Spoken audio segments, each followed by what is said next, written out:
ನಿಮ್ಮ ಹಳೆಯ ಚಿನ್ನದ ಒಡವೆನ ಅಧಿಕ ಬೆಲೆಗೆ ಮಾರಬೇಕೆ? ಆಟಿಕಾಗೆ ಕಾಲ್ ಮಾಡಿ 8880 ಅಟ್ಟಿಕಾ ಗೋಲ್ಡ್ ಕಂಪನಿ. ನೋಡಿ, ಆ ಅನುಭವ ಎಲ್ಲವೂ ಸಹ ಈ ಸದನದಲ್ಲಿ ತಂದು ಪ್ರಜಾಪ್ರಭುತ್ವವನ್ನು ಯಾವ ರೀತಿ ಗಟ್ಟಿಗೊಳಿಸಬಹುದು ಅನ್ನೋದನ್ನ ತಾವು ನೋಡಿಸ್ಬೇಕು ಅಂತ ಹೇಳ್ಕೊಳ್ತೀನಿ. ಜೊತೆಗೆ ಕೆಲವು ಪ್ರಸ್ತಾಪ ಆಯಿತು. ಸಭಾಧ್ಯಕ್ಷರು ವಿರೋಧ ಪಕ್ಷದವ್ರ ಹತ್ರ ನಾನು ಅವ್ರ ಹತ್ರ ಕೇಳ್ಕೊಂಡೆ, ನಮ್ಮ ವಿರೋಧ ಪಕ್ಷದ ನಾಯಕರ ಹತ್ರ ನಾಮಿನೇಷನ್ ಆಗೋಗಿತ್ತು. ನೋಡಿ, ಈ ರಾಜ್ಯದ ಪರಂಪರೆ ಇದೆ, ಚಿಂತಕರ ಚಾವಡಿ. ಇಲ್ಲಿ ಬಹಳಷ್ಟು ನಾನು ನೆನೆಸ್ಕೊಳ್ಳೋದು ಯಾರು ಅಂದರೆ ಎಚ್ ನರಸಿಂಹಯ್ಯನವರು, ಎಂ ಪಿ ಶಾಸ್ತ್ರಿಗಳನ್ನ ನೆನೆಸ್ಕೊಳ್ತೀನಿ. ಇಬ್ಬರು ನನ್ನ ಗುರುಗಳೇ. ಅವರೆಲ್ಲ ಇದ್ದಂಥ ಮಹಾನ್ ವ್ಯಕ್ತಿಗಳು. ಅವರಿದ್ದಂಥ ಇದರಲ್ಲಿ ಸ್ವಲ್ಪ ದೊಡ್ಡತನ ತೋರಿಸಿ ಯುನಾನಿಮಸ್ ಆಗಿ ಮಾಡಿ ಅಂದರೆ ಅದು ನಾನು ಪಕ್ಷದ ವಿಚಾರದಲ್ಲಿ ಕೇಳಬೇಕಾಗತ್ತೆ ಅಂತಂದ್ರು. ಬಹಳ ಸಂತೋಷ. ಬಸವರಾಜ ಹೊರಟ್ಟಿಯವ್ರ ಬಗ್ಗೆ ನನಗೆ ಅಪಾರವಾದ ಗೌರವ. ಯಾವತ್ತೂ ಸಹ ನಾನು ಶಿವಕುಮಾರ್ ಅವ್ರನ್ನು ಕೇಳ್ಬೋದು, ಸಿದ್ದರಾಮಯ್ಯವ್ರನ್ನ ಇವ್ರನ್ನು ಕೇಳ್ಬೋದು. ಸ್ವಾಮಿ, ನಮ್ಮಲ್ಲಿ ಯಾರು ಲಿಂಗಾಯತರಲ್ಲಿ ದೊಡ್ಡ ಲೀಡ್ ಯಾರು ಇಲ್ಲ, ಅವ್ರಿಗೆ ಕರೆಸಿ ಮುಖ್ಯಮಂತ್ರಿ ಮಾಡಿ ಅಂತ ಹೇಳಿದವ್ರು ನಾನು. ಈ ಸದನದಲ್ಲೂ ಸಹ ನಾನು ಹೇಳಿದ್ದೆ. ಆ ಗೌರವ ಇಟ್ಕೊಂಡು ನಿಂತವ್ರು ನಾವು. ಅವ್ರಿಗೆ ನೋವಾಗ್ತಕ್ಕಂಥ ಕೆಲಸ ನಾವು ಯಾವತ್ತೂ ಸಹ ಮಾಡಿಲ್ಲ.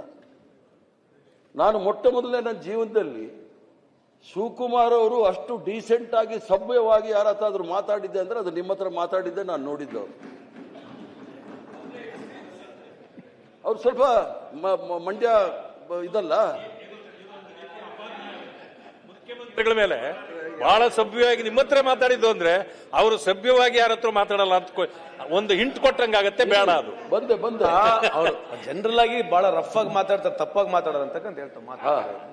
ಅಲ್ಲ, ಅವ್ರು ಯಾವಾಗಲೂ ಮೊಸರಲ್ಲಿ ಕಲ್ಲು ಹುಡುಕೋ ಅಭ್ಯಾಸ, ತೊಂದರೆ ಇಲ್ಲ, ಅದನ್ನ ನಾನು ಅನುಭವಿಸಿದ್ದೀನಿ. ಆ ಮಣ್ಣಿನ ಗುಣಕ್ಕೆ ಕರೆಕ್ಟ್ ಆಗಿದ್ದಾರೆ. ಯಾಕಂದ್ರೆ ನಿಮಗೆ ಬೇಕಾಗಿರೋದು ಅಂತವ್ರೆ.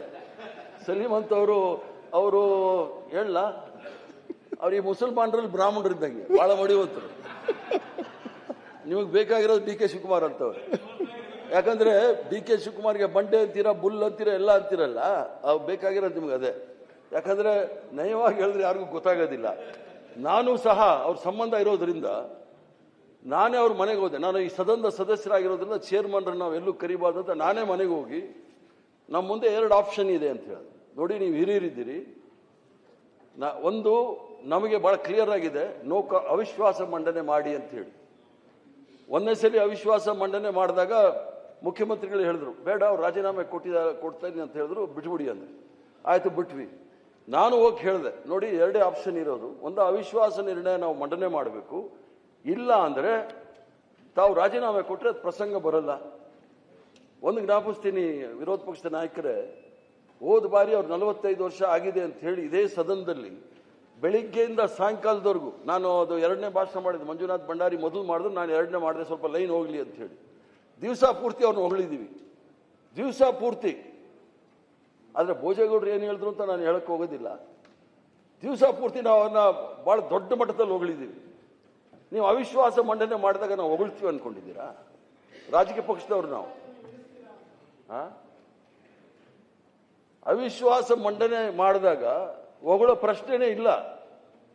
ನೀವು ಶತ್ರುಗಳಲ್ಲ, ನಮಗೆ ವಿರೋಧದವರು. ಯಾಕಂದ್ರೆ ಆ ವಿಚಾರಗಳು ನಾನು ಆವಾಗ ಹೇಳ್ತಾ ಇರ್ತೀನಿ. ಪಾಕಿಸ್ತಾನ ವಿಚಾರ ಬಂದಾಗಲೂ ನಾನು ಹೇಳಿದ್ದೀನಿ, ನೀವು ನಮ್ಮ ಶತ್ರುಗಳಲ್ಲ, ವಿರೋಧಿಗಳು, ರಾಜಕೀಯ ವಿರೋಧಿಗಳು.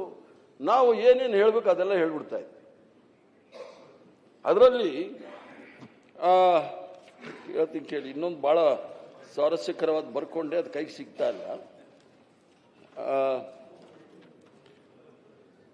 ಮಾಡಿದಾಗ ಕೆಲವು ಸಂದರ್ಭದಲ್ಲಿ ಸದನದ ಗೌರವ ಕೂಡ ಕಮ್ಮಿ ಆಗ್ಬೋದಿತ್ತು. ಅದಕ್ಕೋಸ್ಕರ ನಾನೇ ಹೋಗಿ ಅವ್ರ ಹತ್ರ ಒಂದು ರಿಕ್ವೆಸ್ಟ್ ಮಾಡ್ಕೊಂಡು, ನೀವು ಹಿರಿಯರಿದ್ದೀರಿ, ನಿಮ್ಮಷ್ಟು ಹಿರಿತನ ಈ ರಾಜಕಾರಣದಲ್ಲಿ ಯಾರೂ ಇಲ್ಲ, ನೀವು ಆದಷ್ಟು ದೊಡ್ಡ ಮನಸ್ಸು ಮಾಡಿ ಬಿಡಿ ಅಂತ ಹೇಳಿ. ಸೊ ಅವ್ರು ಒಪ್ಕೊಂಡ್ರು. ಮುಖ್ಯಮಂತ್ರಿಗಳು ಸಹ ಅವ್ರ ಮನೆಗೆ ಹೋಗಿ ಮಾತಾಡಿ ಮುಖ್ಯಮಂತ್ರಿಗಳಿಗೂ ಸಹ ನಾನು ರಾಜೀನಾಮೆ ಕೊಡ್ತೀನಿ ಅಂತ ಹೇಳಿ ಅಲ್ಲಿಗೆ ನಾವು ಬಿಟ್ವಿ. ಆದರೆ 6ನೇ ತಾರೀಕು ಸಾಹೇಬ್ರೆ ನನಗೆ ಫೋನ್ ಮಾಡಿದ್ರು, ನೋಡಿ ಸ್ನೇಹಿತರು ಸಂಬಂಧಿಕರಿಂದ ಭಾಳ ಒತ್ತಡ ಇದೆ, ನಾನು ರಾಜೀನಾಮೆ ಕೊಡೋದಿಲ್ಲ ಅಂತ. ನಾನು ಮಾತಾಡ್ಬಿಟ್ಟು ಬೆಳಿಗ್ಗೆ ಹೇಳ್ತೀನಿ ಅಂದೆ. 7ನೇ ತಾರೀಕು ನನಗೆ ಬೇರೆ ಕಾರ್ಯಕ್ರಮವೂ ಇತ್ತು. ಆಲ್ ಇಂಡಿಯಾ OBC ಸಂಸ್ಥೆಯವರೆಲ್ಲ ಬಂದಿದ್ದರು ಪಕ್ಷಾತೀತವಾಗಿ. ಅದನ್ನು ಮುಗಿಸ್ಕೊಂಡು ಬಂದಾಗ ಮುಖ್ಯಮಂತ್ರಿಗಳು ನಮ್ಮೆಲ್ಲ ಪಕ್ಷದ ಸದಸ್ಯರು ನಮ್ಮ ಗಾಯತ್ರಿ ಶಾಂತೇಗೌಡರನ್ನ ಪ್ರಮಾಣ ವಚನಕ್ಕೆ ಬಂದಿದ್ರು. ಸೊ ನಾನು ಬೇಗ ಬಂದಾಗ ಹೇಳಿದೆ,